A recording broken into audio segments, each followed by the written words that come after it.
जो दूसरे बाकी धर्म के लोग हैं, बुद्ध के धम्म को वो भी अपना सकते हैं। आप अच्छा मार्ग तो कोई भी चुन सकता है, तो अच्छा मार्ग किसी भी धर्म के लोग चुनना चाहें वो चुन सकते हैं।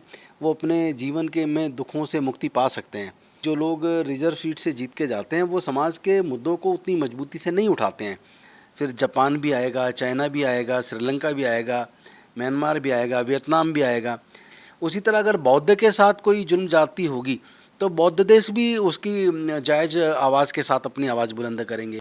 मैं समझता हूँ कि अगर आरएसएस के लोग भारत से प्यार करते हैं और उन्हें अगर देश से प्यार है तो उनको भी बुद्ध के धम्म को पढ़ना चाहिए और समझना चाहिए। जिस दिन आरएसएस के लोग बुद्ध के धम्म को अच्छे से पढ़ लेंगे उस दिन उनकी सोच बदल जाएगी। वो जो शोषणकारी ताकतें हैं, दमनकारी ताकतें हैं, जो समाज के अंदर भय पैदा करती हैं, जो हिंदू मुस्लिम के नाम पर राजनीति करती हैं, जो बोलती हैं कि हिंदू खतरे में है, सच बात तो ये है कि ना हिंदू खतरे में है ना मुसलमान खतरे में है।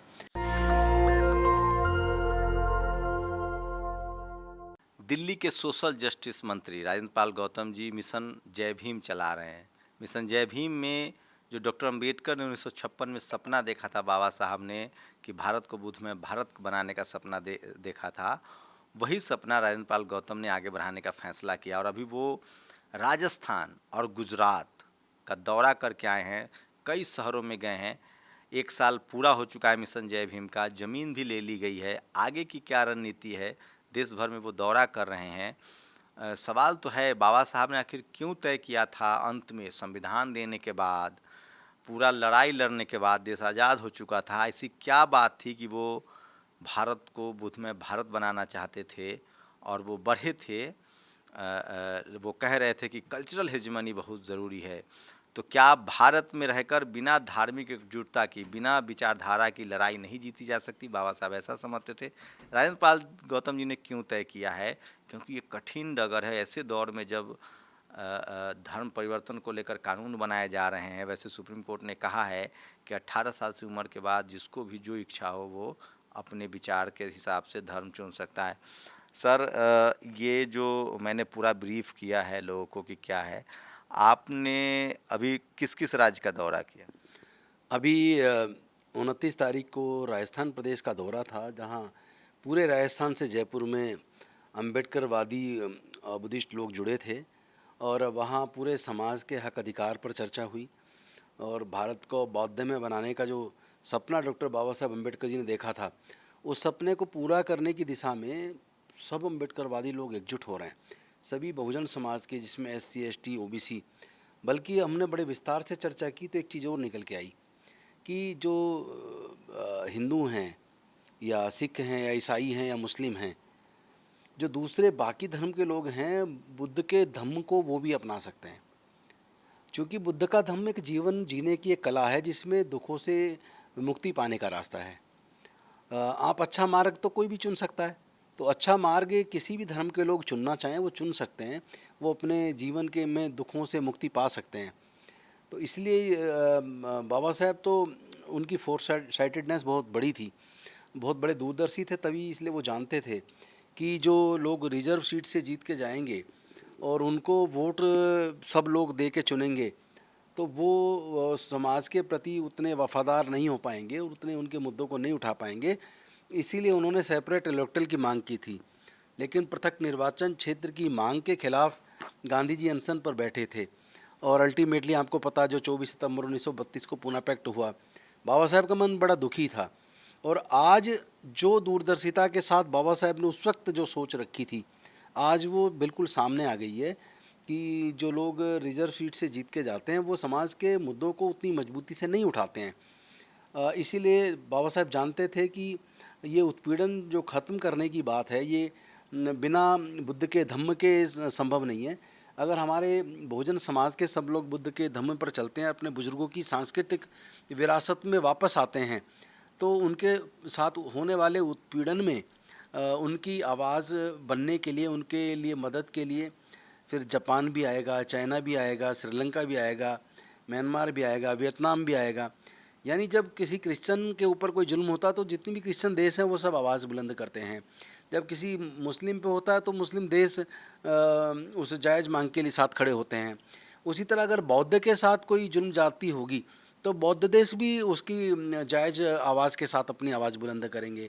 इस बात को डॉक्टर बाबा साहेब अम्बेडकर जानते थे, इसलिए ये उनका जीवन का एक सपना था कि भारत बौद्धमय बने, जहाँ समता हो, मैत्री हो, भाईचारा हो, न्याय हो। उसी संदेश को लेकर हम भी पूरे देश का भ्रमण कर रहे हैं। हरियाणा के बाद हम लोग गुजरात गए, गुजरात में संकल्प भूमि गए, बड़ोदरा, और बड़ोदरा में भी समाज के लोगों के साथ चर्चा की। उसके बाद सूरत गए, सूरत में समाज के लोगों के साथ चर्चा की। वलसाड़ गए, वलसाड़ में चर्चा की। अभी 5 तारीख को हिसार सिरसा हरियाणा में है। पूरे हरियाणा प्रदेश के खास लोग इसमें इकट्ठा हो रहे हैं। तो पूरे प्रदेशों में बहुत डिमांड आ रही है, सब प्रदेशों में लोग बुला रहे हैं। तो हम सब प्रदेशों का भ्रमण करने का हमने संकल्प लिया है, ताकि अपने लोगों को जुल्म जाति से मुक्ति दिलाई जा सके, और उन सब को किस तरह उनको क्वालिटी एजुकेशन मिले, क्वालिटी हेल्थ सर्विस मिले, और अपने लोग एकजुट होकर बुद्ध के धम्म के रास्ते पर चल के समता, मैत्री व भाईचारे पर आधारित न्यायपूर्ण समाज की स्थापना कर सकें। इसी संकल्प के साथ हम लोग पूरे देश का दौरा कर रहे हैं। गुजरात का कैसा था, क्योंकि गुजरात में एक बड़ी विरासत रही है बुद्धिज़्म की, चाहे वो जूनागढ़ हो या बड़ोदरा हो, लेकिन उसको जिस तरह से डिमोलिश किया गया, और वहाँ आरएसएस की प्रयोगशाला है, और आरएसएस का जो सनातन व्यवस्था है वो उसको इंटरफेयर मानती है।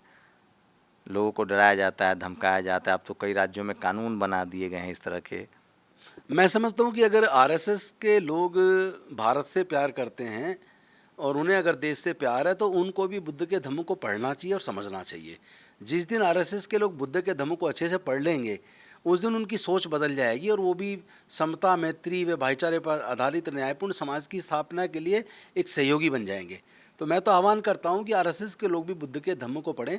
सम्राट अशोक के टाइम पे बौद्धमय भारत था, और बौद्धमय भारत को किस तरीके से पुष्यमित्र शुंग ने राजा वृद्धरथ की हत्या करके बुद्ध के धम्म को भारत से ख़त्म करने का काम किया, बौद्ध भिक्षुओं की हत्याएं करवाई, बौद्ध मठ तुड़वाए, और तब से भारत आर्थिक तौर पर भी कमज़ोर होता चला गया, और वैसे भी भारत तब से कमज़ोर हुआ है।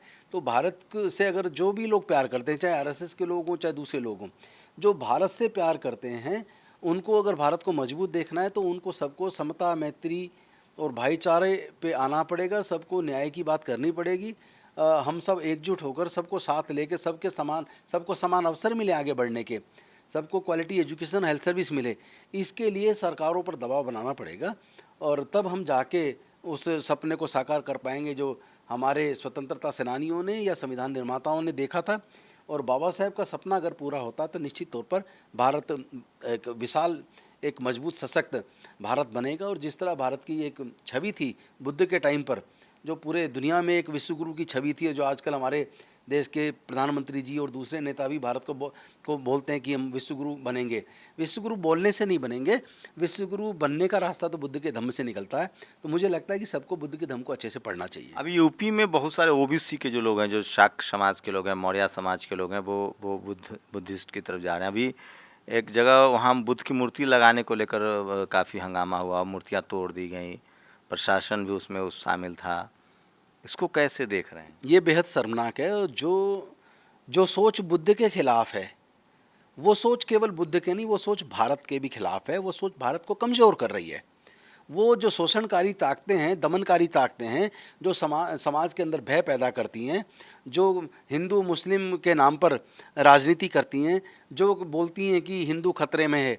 सच बात तो ये है कि ना हिंदू खतरे में है, ना मुसलमान खतरे में है। उनका जो पूरे संसाधनों पे कब्जा है, वो कब्जा जब ढीला पड़ता है, तब वो इस तरह की धर्म की, हिंदू मुस्लिम की राजनीति करना शुरू करते हैं। अब देश के लोग समझदार हो रहे हैं, और लोग अब इनके छलावे में, बहकावे में आने वाले नहीं हैं। लोग समझदार हैं, और लोग निश्चित तौर पर बुद्ध के मार्ग पे, एक भूख है लोगों में बुद्ध के मार्ग पे चलने की। मैं तो देख रहा हूँ, जैसे गुजरात में गया, राजस्थान में गया, हर तरफ लोग बुद्ध के धम्म की तरफ आकर्षित हो रहे हैं तेज़ी से, और सब अपनी जातियों के बंधन को तोड़कर समाज जोड़ने की प्रक्रिया में शामिल हो रहे हैं। तो देखिए, भारत में डॉक्टर अंबेडकर को लगा था कि यहाँ कल्चरल हेजमनी, धार्मिक सहारे के बिना लोग नहीं चल सकते हैं, और इसीलिए डॉक्टर अंबेडकर ने बुद्ध को चुना। बुद्ध को इसलिए चुना क्योंकि बुद्ध के समय तक्षशिला, नालंदा जैसे यूनिवर्सिटियाँ थी, सम्राट अशोक जैसे बुद्धिस्ट राजा हुए, जिन्होंने भारत को अखंड भारत बनाया, और पूरी दुनिया में भारत की पहचान बुद्ध की पहचान है। एक बड़ी साजिश के तहत बुद्धिज़्म को ख़त्म किया गया, भारत को कमज़ोर किया गया। डॉक्टर राजेंद्र पाल गौतम उसी लक्ष्य की तरफ आगे बढ़ रहे हैं और उनकी कोशिश है कि 2025 में 10 करोड़ बहुजनों को बुद्धिज्म की तरफ लाया जाए, जो डॉक्टर अंबेडकर का आखिरी और बड़ा सपना था। आप लोग की क्या प्रतिक्रिया, अपनी प्रतिक्रिया जरूर दीजिए। कैमरा आशीष के साथ शंभू कुमार सिंह, नेशनल दस्तक, दिल्ली। नेशनल दस्तक की आपसे गुजारिश है कि अगर इसको बचाना चाहते हैं तो नेशनल दस्तक को सब्सक्राइब करने के लिए रेड कलर के सब्सक्राइब बटन को दबाएं, फिर बेल आइकन की घंटी दबाएं। नेशनल दस्तक को बचाने के लिए बहुत जरूरी है कि हर खबर को शेयर करें, लाइक करें, कमेंट जरूर करें।